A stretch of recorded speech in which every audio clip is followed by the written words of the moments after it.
of criminal industrial conspirators decided to subordinate the entirety of the human population for the purpose of their sinister plans to enrich themselves while impoverishing and killing the rest of humanity.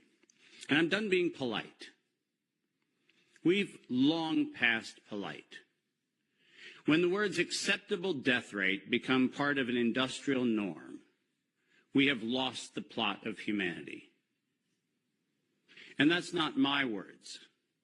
Those were the words of the World Health Organization and of Pfizer and of Moderna when they were given the authorization to begin the process of killing human beings in the interest of advancing their goals.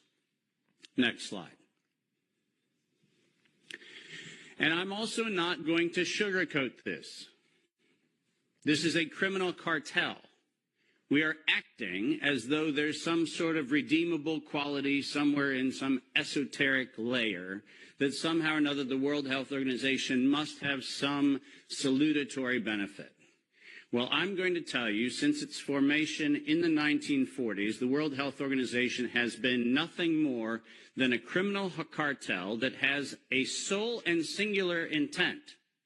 And I will show you the document that proves what I'm saying. This is not an allegation. This is actually provable by their own words in their own hand. And they use a four-step process to execute every one of their nefarious plans. They begin by planning an exercise, then they go to the business of funding that exercise, then they create the rationale for the thing that they're going to do, and then they deploy and profit from it. And in violation of 15 U.S. Code Section 19, which for those of you listening, coincidentally started with the Clayton Act in the same year that the World Health Organization in the United States, 1913, the same year the World Health Organization's progenitors also started. So I find it fascinating that we passed the Clayton Act in 1913 and we set in motion 110 years ago the criminal conspiracy, which we now call the World Health Organization. 110 years later. And in violation of TIFU, or TEFU, I don't even know how to say it, the TFEU, the treaty allegedly for the functioning of the European Union, which I think needs to now be called the Treaty for the Dysfunctional European Cabal. Article 101 unambiguously lays out the conditions that this was never a public health anything. It was racketeering for the purpose of instilling terror to adapt the behavior of a population. Period. That's what it was. That's what it always was. And we can come up with every theoretical argument we want to make about things, but the problem, even with the theory that we had an outbreak of something, is falsifiable for the data from Zurich that shows us that in the year of the death pandemic of the globe, life insurance companies paid $30 billion less in claims. Now, if there's a medical professional or a social professional or anybody else who wants to debate that we could develop a virus cunningly that could find out your bank account, your insurance policy statements, and whether you're paid up on your premiums, that's a big ask. It turns out that the data is unambiguous. We did not have a pandemic. We had genocide. And we need to call it what it is. Next slide. When I say we planned it, let's make sure we understand exactly the not-so-fine print of the fine print. And I want to call your attention first to the right-hand column of this slide. This is the 2011 data that the World Health Organization, the Wellcome Trust, PATH, and the Gates Foundation did on their wonderful worldwide program for a malaria vaccine for children under the age of 6 months of age. And in their clinical trial, it's helpful to point out that they murdered 66 children in the vaccine group and then cunningly used the term control for a control group in which they murdered 28 children. Now, the reason I said murdered and the reason why I use that term is because it's exactly what it was. Because it turns out that this control group was not a saline injection. It was not some sort of innocuous, innocent thing. It was actually a cocktail of other known pathogenic disease-carrying injections. The control group was known to kill people, and the experimental control group was actually theoretically maybe going to kill people. And what we did was we actually went ahead and murdered them all. And cunningly, under Article 5, Section 13, which I've put on this slide, I want you to understand why I said at its formation in 1947, when the WHO was funded and founded, it was funded and founded by people intent to commit a crime because of their own language. Section 13 of Article 5 ends with the following statement: immunity from personal arrest or detention, blah, blah, blah, immunity from legal process of every kind. Now, if you didn't intend to commit a crime, why would you need to give yourself permanent and absolute immunity from every form of prosecution, and its worse, even investigation for prosecution of every kind? People sit there and pretend, well, that's like diplomatic immunity. Do you realize this isn't even meeting the standard of diplomatic immunity? This is a criminal organization who set in motion their own law to protect themselves against crimes they knew they were going to commit. And when I say they knew they were going to commit, I mean they knew it, because their first Director General, none other than Dr. René Sand, who happened to be in the hospitality of the Germans in Dachau in 1940 earlier, in 1947, mysteriously, with the largesse of the Rockefeller Foundation, was nominated to become the first Director General of the WHO. And within 5 short years, René Sand decided to authorize the real purpose of the WHO in writing by then Director General Dr.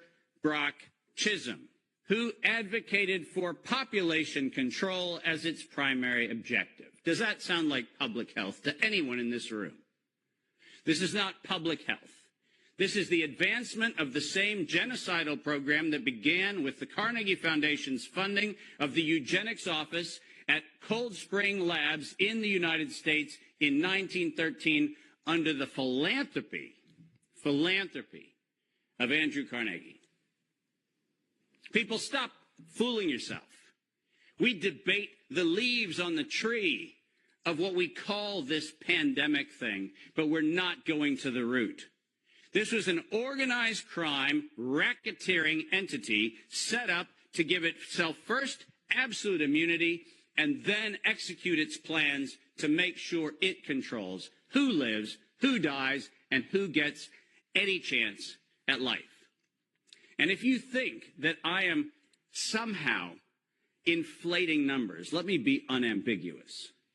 Under every treatment of tax provision, if I were to tell you that there is an 88% controlling interest of any organization, you might conclude that that actually aggregates into a controlling interest. And it turns out that if we look at the foundation donations to the World Health Organization, 88% of those come from a single organization, the Gates Foundation. That constitutes a violation of every competitiveness law in Europe and every competitiveness law in the United States. This is absolutely not only not an independent, charitably funded donation, but more importantly, under the tax laws on both sides of the Atlantic, this constitutes directed donations which specifically are forbidden and do not have any place anywhere in the Charter of the World Health Organization or any of the UN-affiliated organizations. When I say this is a crime, I mean it's a tax crime, a racketeering crime, a money laundering crime, and now the crime of racketeering leading to murder and global terrorism. Next slide. I told you that the second thing after they plan it is they fund it. And why don't we use the criminals' language in their own words, because it's the best way to say it. When they actually planned the release of the use of a biologically modified chimera associated with the model derived from coronavirus, they actually said the following: to sustain the funding base beyond the crisis, we need to increase the public understanding for the needful medical countermeasures, such as a pan-influenza or pan-coronavirus vaccine. Now, let me pause for just one moment and remind you that the crisis that they were speaking of was a crisis of diminishing funding. There was no health crisis. This was a crisis of their coffers were starting to run dry. That's the crisis. And let's read on. A key driver is the media, and the economics will follow the hype. We need to use that hype to our advantage to get to the real issues. Investors will respond if they see profit at the end of the process. That is officially the statement made by the conspiratorial cabal that by that time was the decade of vaccines put in motion in 2011 by the Global Preparedness Monitoring Board of the World Health Organization, and it was the funding base for Peter Daszak's partnership with the chimeric production of pathogens both in North Carolina and in Wuhan. So don't tell me that we have to do an investigation into where this came from. The criminals have admitted to it in their own words. Next slide. And now we get the fun one that no one in Congress is willing to address, which is the elephant in the room. On October the 21st, 2014, despite the multiple conversations between Senator Rand Paul and Anthony Fauci, where we've been told that Rand Paul has done everything he can to put Fauci on the ropes, he has had in his possession the letter that you see on the left.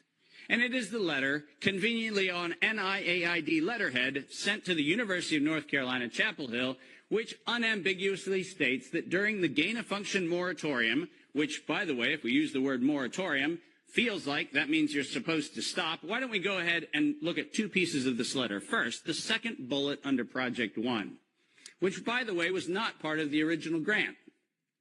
This was to look at the novel functions of the virus pathogenesis in vivo. You know what that means? In living systems. The grant was supposed to be clinical simulations and models, but this grant was modified with this letter to say we were going to authorize gain-of-function research during the moratorium in living systems. And then we love the last paragraph of this letter, which conveniently says, as your grant is currently funded, this pause is voluntary. How many times have you met a voluntary moratorium? And the best part about it is that if we look at the very last line, or continue to conduct the applicable gain-of-function research until the end of the currently active budget period. But here comes the problem. You know who is supplying the budget? An indefinite term, unlimited amount contract from DARPA and from NIH. Isn't it convenient to have a perpetually funded project that needs to stop when the money runs out, when you find out that there is no point where the money runs out because there is no end to the thing that has no end? Unless you think that I'm making an allegation, which I'm not, I'm making an accusation. Let's be clear. And there's a big difference. I'm not alleging anything. They actually went to the trouble of telling us that it was going to be the Wuhan virus that was going to get us. As you see on the right-hand side of the screen, published in 2016, March 14th of 2016, the SARS-like Wuhan Institute of Virology Virus 1, and I quote, is poised for human emergence. Does that sound like we're just surprised that something in Wuhan went a little haywire in December of 2019? Or does it feel like we were told, look at Wuhan, and look at coronavirus, and look at what we've been doing to manipulate coronavirus in Wuhan and at the University of North Carolina, Chapel Hill, and lo and behold, we're going to go ahead and tell you that we're ready to release it in 2016. Next slide. We're almost done. And then they created it. Now, all of you know that I am criticized globally for my use of the term biological warfare. I do that because I am credentialed to do that. I happen to be, for the United States government, in the early part of the 2000s and the latter part of the 90s, a person who was sent around the world to look at the proliferation of biological and chemical weapons. I'm acutely familiar with the definition of what a biological warfare agent is in the 18 U.S. Code, the criminal code of violations of biological and chemical weapons. And so my assessment is, in fact, professional and right. And the reason for that is I'm the one credentialed to make that determination for the United States government for many years. That's why I say it. But let's pretend for the moment that I'm just a nut job. Maybe I don't know what I'm talking about. So why don't we look at what the criminals said themselves, shall we? In 2005, at a conference sponsored by DARPA and the MITRE Corporation, Ralph Baric, the architect of the lethal strand that has been injected into millions and billions of people's arms, that Ralph Baric was sponsored to present the following, and let's go ahead and use his words, presentation. Synthetic coronaviruses, biohacking, bio-warfare-enabling technologies. Does that sound like a public health distribution program? Does that sound like something that is accidentally misinterpreted to mean something else? Or does biological warfare enabling technologies sound like not countermeasures or pandemic preparedness? It sounds to me like biological warfare enabling technologies. And the reason why I have that hunch is what followed was he received, next to his NIAID grants, non-competitive DARPA grants in matching funds for over $140 million of aggregate funding going into his and his related programs on synthetic biological warfare enabling technologies. So do I have a problem calling the injection a biological warfare enabling technology? Absolutely not, because that's what they called it. And we know that they knew they called it that on September 18th, 2019.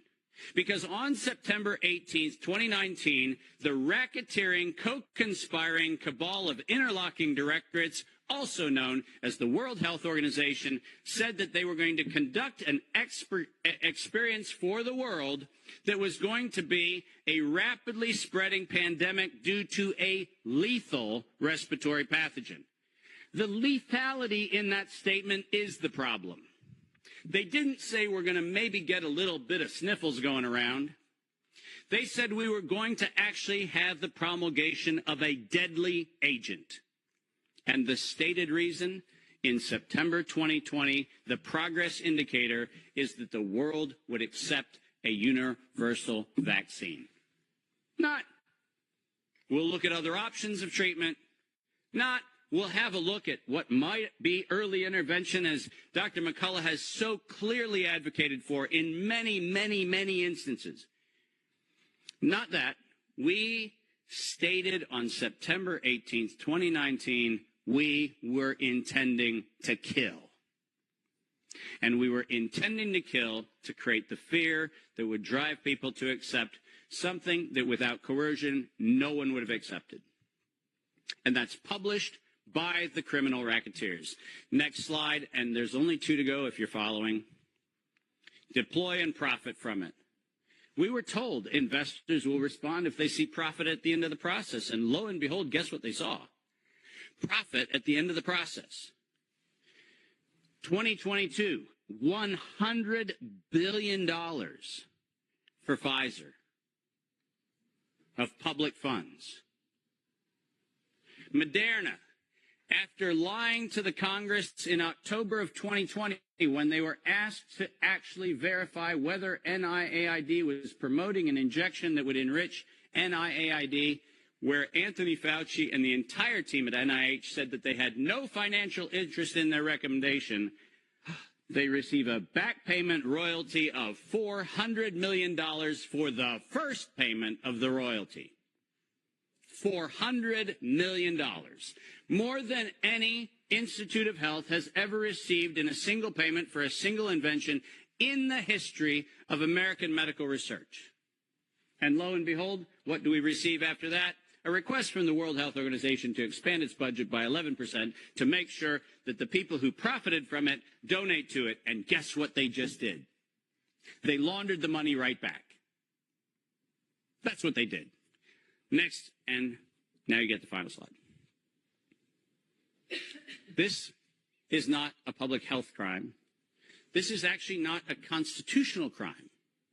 This is a criminal act done by a criminal institution established to enable criminal behavior since its foundation in 1947.